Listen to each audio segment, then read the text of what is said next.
Silakan sebarkan video ini kepada agensi-agensi, kepada perusahaan nasional, kepada pemerintah, perhubungan segala macam, kepada pemilik kapal.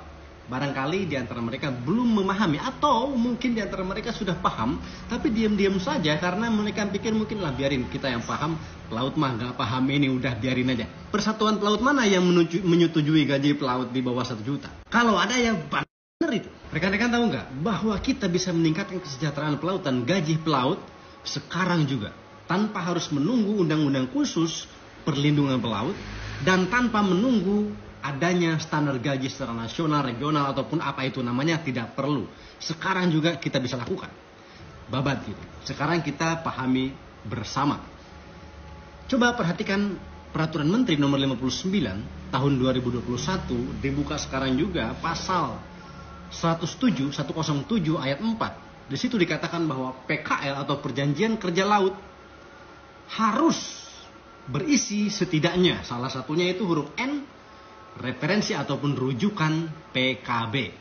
Artinya Perjanjian Kerja Laut itu harus mencantumkan perjanjian kerja bersama yang menjadi rujukannya yang mana gitu loh. Kalau tanpa ini PKL itu tidak sah.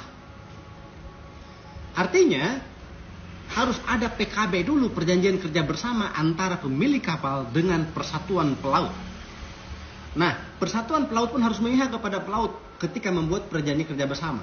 Berapa gaji yang harus diberikan kepada pelaut, hak-hak pelaut seperti apa, dan perjanjian kerja bersama ini harus ditandatangani oleh owner dan si persatuan pelaut itu harus mendukung kepada pelaut.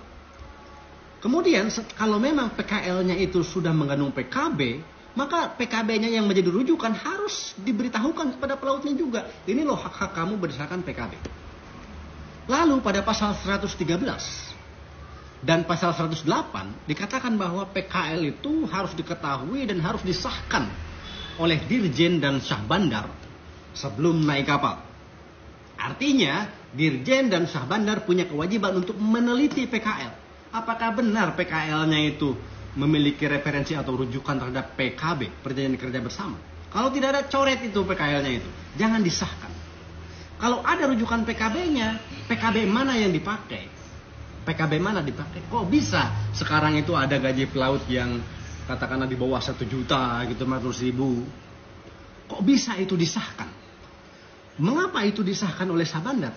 Apakah mengandung rujukan PKB? Kalau memang mengandung rujukan PKB, PKB mana yang dipakai? Kalau memang ada PKB, persatuan pelaut mana yang menyetujui gaji pelaut di bawah 1 juta? Itu. Jadi sekarang juga kita bisa, kalau pelautnya mau, kalau PKL-nya tidak ada rujukan PKB-nya, jangan mau dipekerjakan.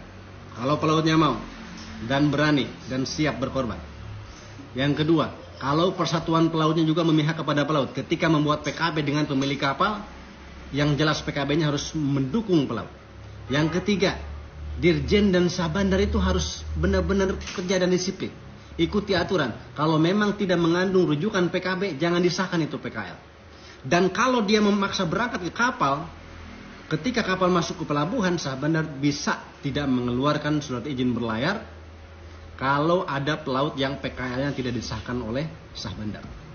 Dengan demikian, maka semua perusahaan yang ingin mempekerjakan pelaut harus membuat perjanjian kerja bersama dengan persatuan pelaut. Dan persatuan pelaut harus memihak kepada pelaut supaya isi PKB-nya itu menguntungkan. Sekarang juga bisa, tanpa perlu harus menunggu undang-undang perlindungan pelaut maupun standar gaji pelaut secara nasional.